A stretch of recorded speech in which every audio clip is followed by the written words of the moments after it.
Good morning. এখন বাজে সকাল 6টা আর আমরা স্নান করে একদম রেডি হয়ে বেরিয়ে পড়েছি মানে হোটেলের নিচে চলে এসেছি।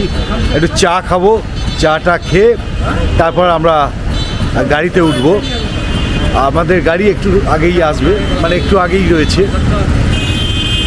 আজকে আমরা হরিদ্বার থেকে যাব যোশীমঠ।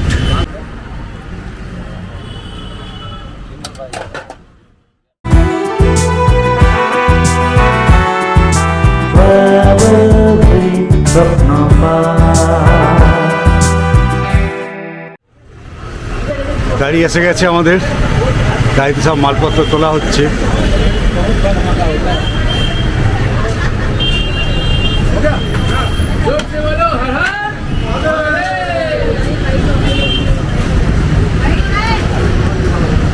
আর এই হোটেলে আমরা ছিলাম, হোটেল ভাস্করা। আমাদের ড্রাইভার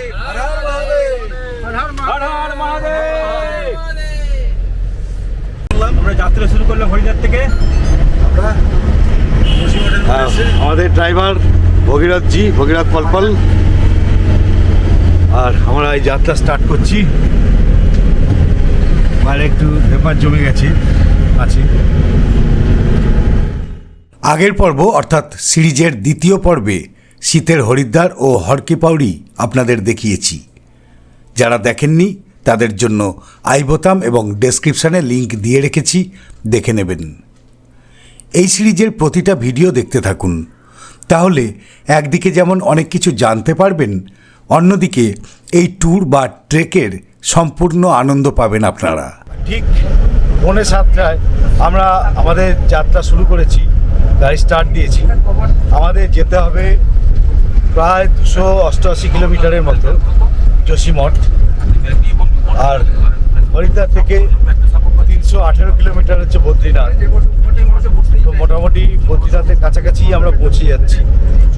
তো আজকে অনেকটা লম্বা জার্নি এবং অনেকটা সময়ও লাগবে।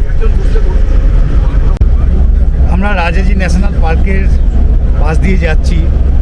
রাস্তার দুপাশে জঙ্গল, এখানে সাফারি করতেও আসে মানুষ।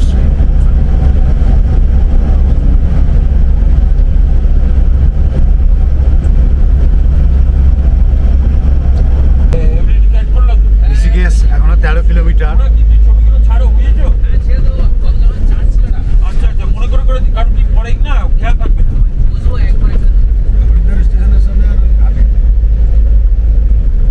আকাশ লাল হয়ে উঠেছে, এবার সূর্য উঠবে।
এখন বাজে সকাল 9:10। আমাদের ব্রেকফাস্টের ব্রেক, একটু খাওয়া দাওয়া করবো। খাওয়া দাওয়া করে তারপরে আবার যাত্রা শুরু করব। আর আমরা আছি বায়াসিতে। আর এখান থেকে মোটামুটি এখন আমাদের প্রায় 240 কিলোমিটার যেতে হবে। রুটি, চানা, আলু জিরা, তার সাথে রয়েছে টক দই আর আচার। এই আমার ব্রেকফাস্ট। টিমে সবাই মোটামুটি তাই খাচ্ছে, একই খাবার। হাতে বানানো রুটি, কারণ জার্নিতে আমি পরোটা পছন্দের খাবার হলেও খেতে রাজি নই, কারণ শরীরে সমস্যা হতে পারে নানান রকম। তাহলে খাওয়া শুরু করি।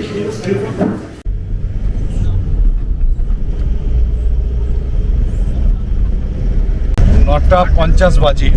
আমরা আবার খাওয়া দাওয়ার পরে যাত্রা শুরু করলাম। এখনো অনেকটা যেতে হবে, এখনো প্রায় ঘন্টা দেড়েকের মতো রাস্তা আছে দেবপ্রয়াগ পৌঁছানোর জন্য। সুতরাং রাস্তায় হল্ট করতে করতে একটু দেরি হচ্ছে। মাঝখানে কয়েকজনকে তোলা হয়েছে, এইটার জন্য একটু দেরি হয়েছে।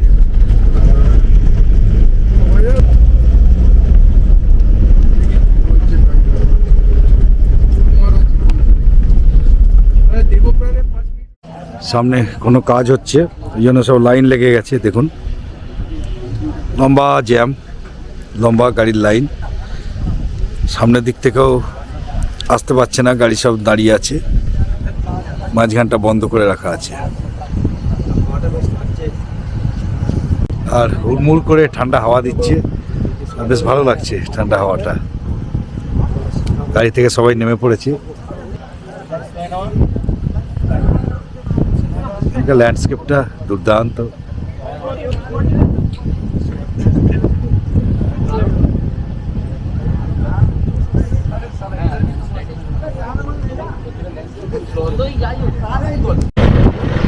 গাড়ি ছেড়ে দিয়েছে, এবার আমাদের উঠতে হবে।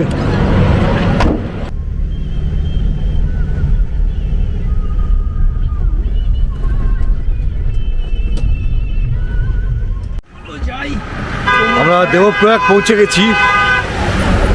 এখান থেকে আমরা রাস্তা থেকে দেবপ্রয়াগকে একবার একটু দেখে নেব, তারপর আবার যাত্রা শুরু করে দেব। সংস্কৃত ইউনিভার্সিটির সামনেই।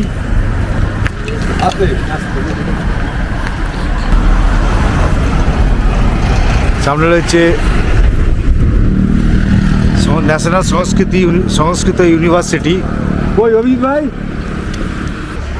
বাঁদিকে গঙ্গা বয়ে আসছে, আর ডান দিকে হচ্ছে অলকানন্দা। পঞ্চপ্রয়াগের এক প্রয়াগ হলো এই দেবপ্রয়াগ।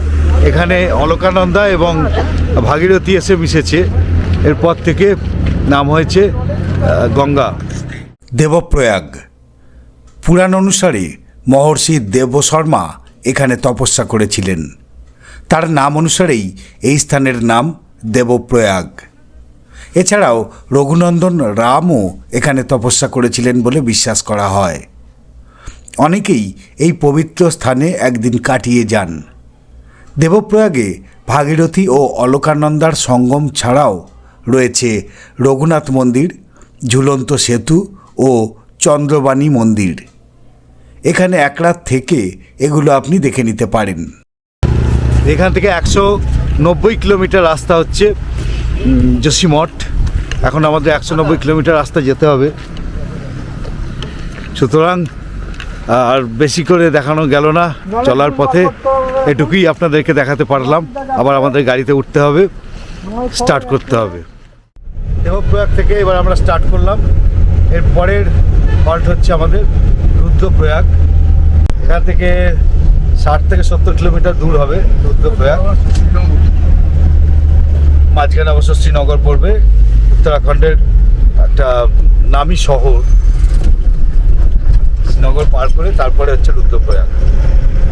রুদ্রপ্রয়াগ যারা জিম করবেট পড়েছেন তারা জানেন, রুদ্রপ্রয়াগের চিতা ওখানে তো একটা মানে মারাত্মক রকমের হত্যালীলা চালিয়েছিল। প্রায় কয়েকশো মানুষকে ওখানে হত্যা করেছিলেন, এবং যে চিতাকে হত্যা করার জন্য জিম করবেটকে কালঘাম ছুটে গিয়েছিল। প্রায় 40-45 দিন ধরে তাকে এখানে পড়ে থাকতে হয়েছিল এই চিতাকে হত্যা করার জন্য। যাই হোক, আমরা আবার চলা শুরু করে দিয়েছি। চলুন রুদ্রপ্রয়াগে।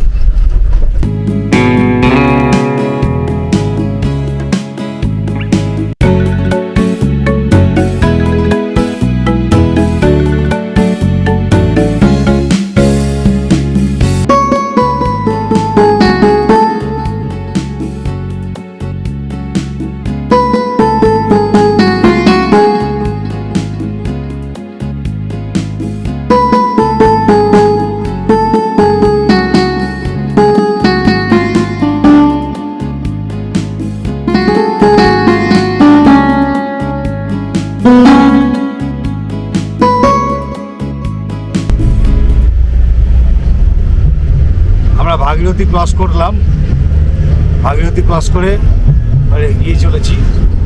এরপর আমরা অলকানন্দাকে ধারে নিয়ে চলবো। ভাগীরথীর সঙ্গে সম্পর্ক আমাদের সেখানেই।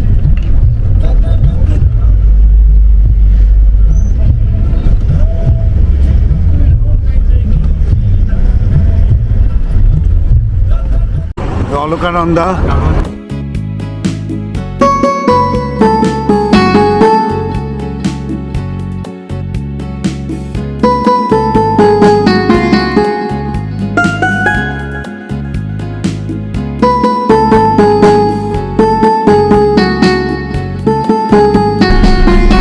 শ্রীনগর থেকে রুদ্রপ্রয়াগ 31 কিলোমিটার রাস্তা।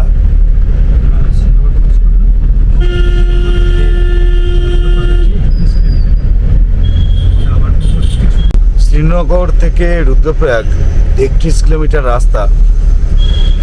রুদ্রপ্রয়াগে অলকানন্দা যেটা বদ্রীনাথ থেকে আসছে, আর কেদারনাথ থেকে আসছে মন্দাকিনী। তো এই দুটো নদীর সঙ্গম হয়েছে। তো এরপরে রয়েছে ধারীদেবী মন্দির। তো এগুলো আমরা ধারীদেবী মন্দির রাস্তা থেকেই যেতে যেতে দেখতে পাওয়া যায়। আর রুদ্রপ্রয়াগের যে সঙ্গম, তো সেই সঙ্গম কোন দিক দিয়ে যাবে আমি জানি না, সঙ্গমটা দেখতে পাবো কিনা। যাই হোক, দেখা যাক কি করে।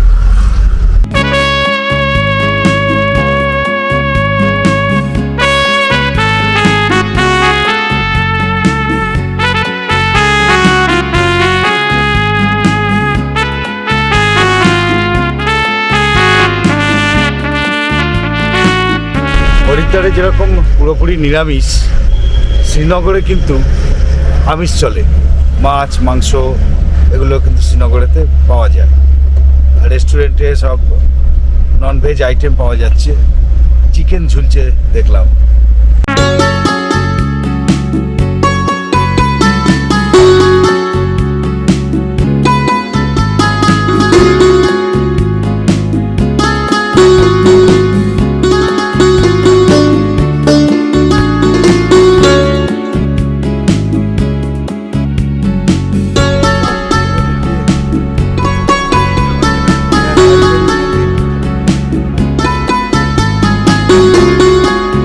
জায়গার নাম কালিয়াসোর। আর কালিয়াসোর থেকে দেখতে পাচ্ছি ধারীদেবীর মন্দির। ধারীদেবী মানে হচ্ছে যে উত্তরাখণ্ডকে ধারণ করে রয়েছেন। চারধাম যাওয়ার আগে পুণ্যার্থীরা এই ধারীদেবীর মন্দিরে পুজো দিয়ে তারপরে যান। এটি কালীর আর একটা রূপ। দেখুন কত সুন্দর। অলকানন্দা বয়ে যাচ্ছে। অলকানন্দার উপরেই হচ্ছে এই ধারীদেবীর মন্দির।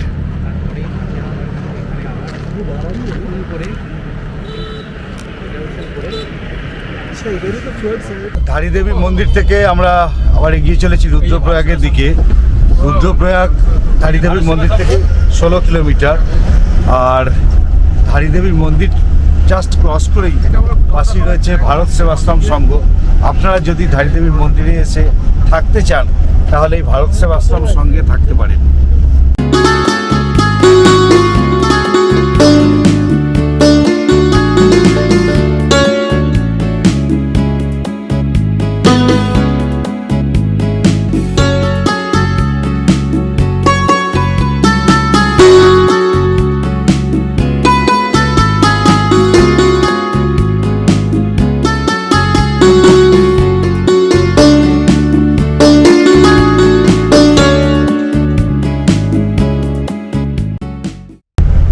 রুদ্রপ্রয়াগে চলে এসেছি, তবে এখানে রাস্তা ওয়ান ওয়ে হওয়ার জন্য প্রয়াগটা আমরা দেখতে পাবো না।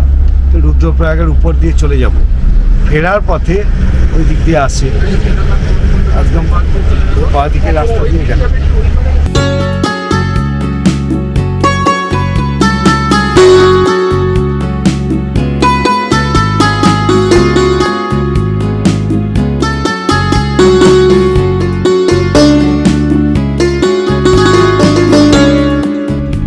রুদ্রপ্রয়াগ কীরকম কনজাস্টেড হয়ে গেছে দেখুন।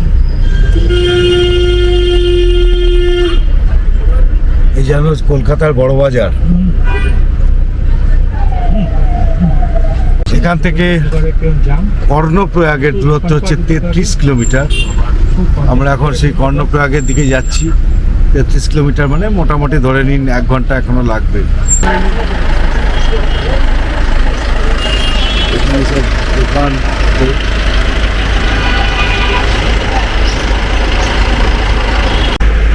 ব্রিজের কাছে ওই যে দেখা যাচ্ছে ওইখানটাতে ভাঁজ মতো পড়ে আছে, ওইখানটাতেই সঙ্গম। এখান থেকে দেখা যাবে না খুব একটা। আর এই দেখুন পাহাড়ের অপোজিট যেতে গেলে ওই যে সামনে রাস্তা দিয়ে যেতে হবে, তবে দেখতে পাওয়া যাবে সঙ্গম।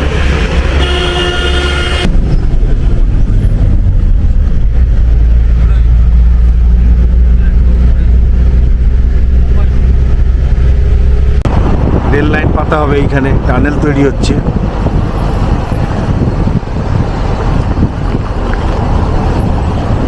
আমরা এখন এগিয়ে চলেছি কর্ণপ্রয়াগের দিকে।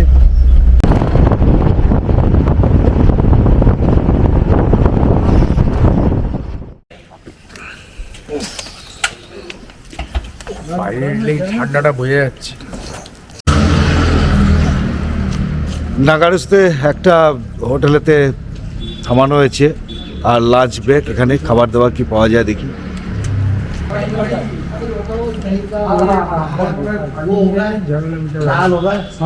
आलू मटर की सब्जी होगा, যেমন ভেজ থালি হয় ভেজ থালি, नहीं पाओ কোনো এসব सलाद होगा, ওই তো বলছি আলাকাটের মধ্যে একদম জায়গা করতে थाली থালি খেয়ে নিলে कितना रेट है? 150 रुपये, 125 रुपये। রুটি কিনে খাবার রেডি হচ্ছে আমাদের।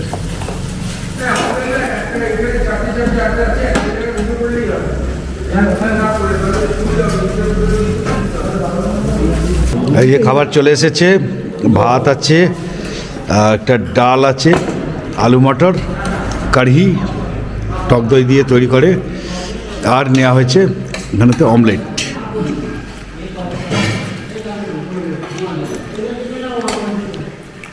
এই খেতে বসে গেছি।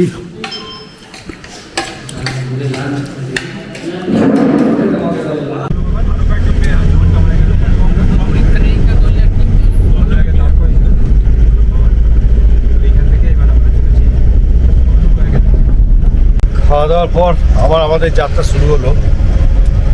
এবার আমাদের নেক্সট গন্তব্য কর্ণপ্রয়াগ। খাওয়া দাওয়ার পর একটু ঝিমিয়ে যাওয়া মানুষগুলো আবার চাঙ্গা হয়ে উঠেছেন। গাড়ির মধ্যে আবার গল্পগুজব শুরু হয়ে গেছে। সব কিছু ভালোই চলছিল, হঠাৎ তাল কাটল। রাস্তার উপর পড়ে আছে একটা মানুষ।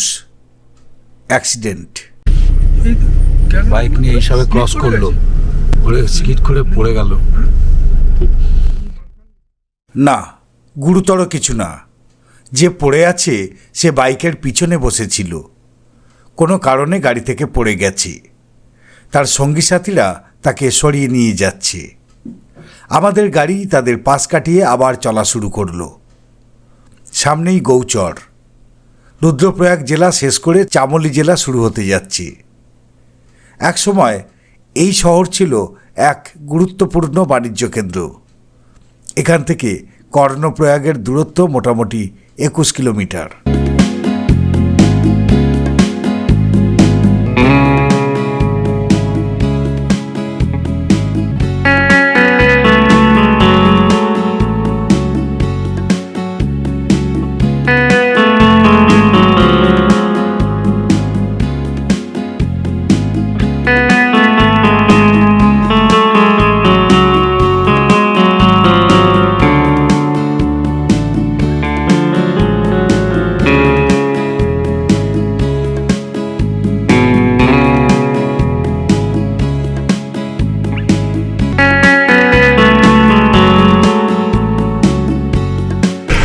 সোজা যদি চলে যায় তাহলে কুমায়ুনের দিকে চলে যাচ্ছে, নৈনিতালের দিকে।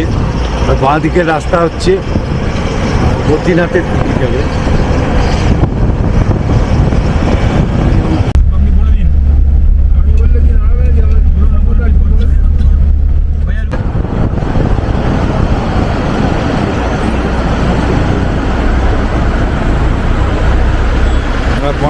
চলে এসেছি।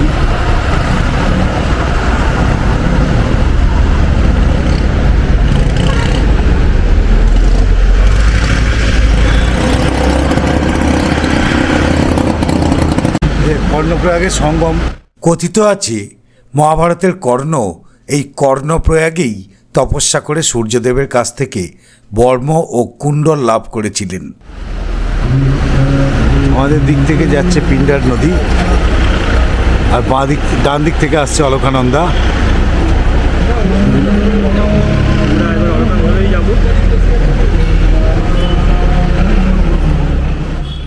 আমাদের পথ চলা এখনো অনেকটা বাকি আছে। পরবর্তী পর্বে দেখাবো নন্দপ্রয়াগ ও বদ্রীনাথের শীতকালীন আবাস নরসিংহ মন্দির। এই পর্ব আপনাদের কেমন লাগলো জানাবেন। ভালো লাগলে অবশ্যই একটা লাইক দেবেন। চ্যানেলটা যদি আপনার সাবস্ক্রাইব না করা থাকে তাহলে এমন ভ্রমণমূলক আরও ভিডিও দেখার জন্য চ্যানেলটা এখনই সাবস্ক্রাইব করে রাখুন। এক একটা ট্র্যাভেল ভিডিও নির্মাণের জন্য প্রচুর অর্থের পাশাপাশি অনেকটা মোটিভেশনেরও প্রয়োজন হয়। আপনারা যেভাবে উৎসাহ দিয়ে চলেছেন তার জন্য আন্তরিক কৃতজ্ঞতা জানাই।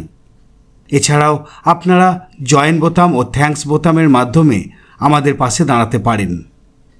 আপনারা ভিডিওগুলি দেখতে থাকুন, সঙ্গে থাকুন, এই আবেদন রইল। ভালো থাকবেন। ধন্যবাদ।